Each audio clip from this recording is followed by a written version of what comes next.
Welcome to the RAP Soul Podcast, where we dive deep into the world of music that moves our hearts and gets our feet tapping. This is the intersection of rap and soul music from the 80s, 90s, and 2000s. We appreciate you for listening.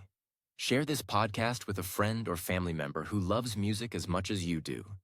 The podcast is hosted by 12 Kyle. Next up, the RAP Soul Podcast. Welcome to another edition of the RAP Soul Podcast. I am your boy 12 Kyle. I want to thank you all for tuning in as you do each and every week. Again, this is the RAP Soul Podcast. This is the intersection where we have discussions about music and artists from the 80s, the 90s, and the 2000s when it comes to hip hop, rap, soul, and R&B. Simply put, this is the best music podcast that you've never heard until right now. Again, I want to thank you all for tuning in. Shout out to everybody watching on YouTube. You see the title. One of the things I wanted to talk about on this particular episode was our parental musical influences. The thing that people don't really talk about a lot, but it's it's pretty obvious when you think about it, is that for most of us, our musical experiences start with our parents. And more often than not, they are the ones who introduce us to the music, at least for some of us, that we will eventually grow and love. And the case was no different for me. As a child born in 1972, my parents both introduced me to music at an early age. My first musical memory was hearing music in our house. It was something that, honestly, I tell people all the time, like, I come from a musical family. Like, my mom and dad sang in a church choir. My mom grew up singing. Everybody in the family sang. And my mom and dad constantly played music in our house. There was never a time when we didn't have music being played in the house. So what happens is that you eventually get a different type of appreciation for the music that you're, given or exposed to. And that was no different. I think what happened was early on, the music just came to me. And I can think back to the original things that I was exposed to. For example, one of the first artists that I ever remember listening to was Stevie Wonder. Stevie Wonder's music got played in and out throughout of my house. And it was something that I got early on in life. And it was at a point where I just really fell in love with Stevie's music. So Stevie Wonder, then subsequently Marvin Gaye. And if you think about the time, particularly in the 70s, you could make a case that for Stevie, that was his prime run throughout the 70s into the early 80s. Marvin Gaye, pretty much the same. Obviously he had much success in the 60s, but I'm not really sure if you could say that was his prime. I would say maybe his prime would be in the early 70s with, albums like What's Going On. But all that being said, those were the two artists that I remember distinctly being introduced to because my parents were into their music. But as I've mentioned on this podcast several times, one of the things that was always impressive was we always had records. For as far back as I can remember, we always had records on top of records on top of records. And one of the things that I loved as a kid was being able to, when I first got to the point where my parents would allow me to place a record on the record player. That was dope to me because, again, on the surface, we didn't have a lot, but we did. And so them allowing me to do that was big for me as a kid. And then subsequently, they got me my own record player. And then I was able to get my own records. But some of the music that I heard in my house growing up, like I said, Stevie Wonder, Marvin Gaye, Roberta Flack, Patti LaBelle, some of these artists just made Diana Ross, The Supremes. My dad was and still is, a huge Temptations fan. He and I go back and forth about our favorite groups, and the Temptations is his favorite group. My favorite group is New Edition. Personally, I think New Edition is better than the Temptations, but that's another story for another day. But we go back and forth, even to this day, still joking about that. Hearing those groups, and then as I got a little bit older, toward the back half of the 70s going into the 80s, one of my uncles introduced me to Earth, Wind, and Fire, the Elements. And I was hooked on their music. And I'm talking about, I'm 6, 7 years old, not quite still understanding the music, but I loved hearing Earth, Wind, and Fire as a kid growing up. And so subsequently, that led me to other music like Donny Hathaway. Those were just some of the artists that I had. But we had music and albums from like the Barcades, the OJs. My mom was a big fan of the OJs, just to name a few.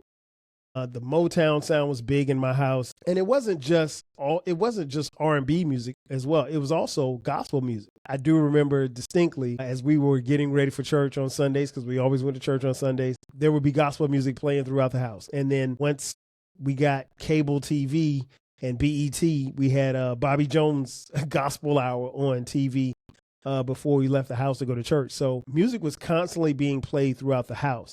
And so subsequently, when I was able to get my own record player and my own record, I'll never forget the first record that I got. It was a 45, and it was purple, and it was When Doves Cry from Prince. And so this is like, 83, 84, something like that. And I love that record player, and I would play that song all the time.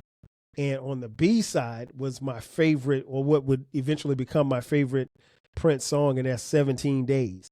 And I literally played 17 Days a gazillion times. And it's still my favorite, my personal, not Prince's best song, but my personal favorite song from Prince to this day. So yeah, your musical influences, I think, personally start with your parents. And so it's always interesting to me, like how we come to the music that we come to. Obviously, if you've been listening and watching this podcast, you understand that, I am a huge music fan. Now, that being said, I ventured off, obviously, once I got a little older, into rap. And rap was something that wasn't around when I was, a kid in 78 and 79. Well, actually, it was around, but it wasn't exposed to me. My first memories of rap probably was like the Sugar Hill Gang in 79, and then The Message in 1981. Those are the two rap songs that I remember. And I was a bigger fan of the Sugar Hill Gang song. Rapper's Delight was cool, but The Message told a vivid story of, ghetto life and living in America, or at least in New York City in particular.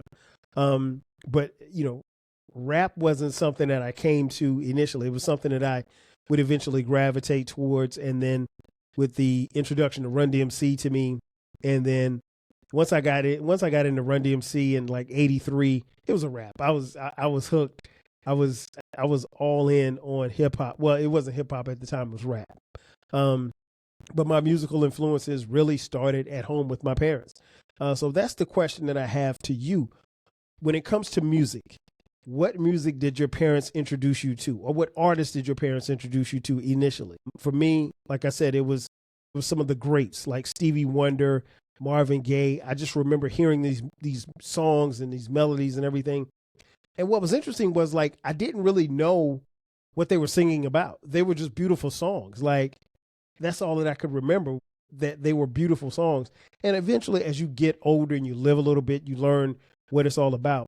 But yeah, that was basically what I wanted to do, is come on this episode and just kind of talk briefly about my parental musical influences. I think, your music always starts at home, which is interesting because as I've become a parent and as my kids have grown throughout the years, and as technology changed in my house, regrettably, we didn't play that much. We didn't play as much music as I heard in my childhood.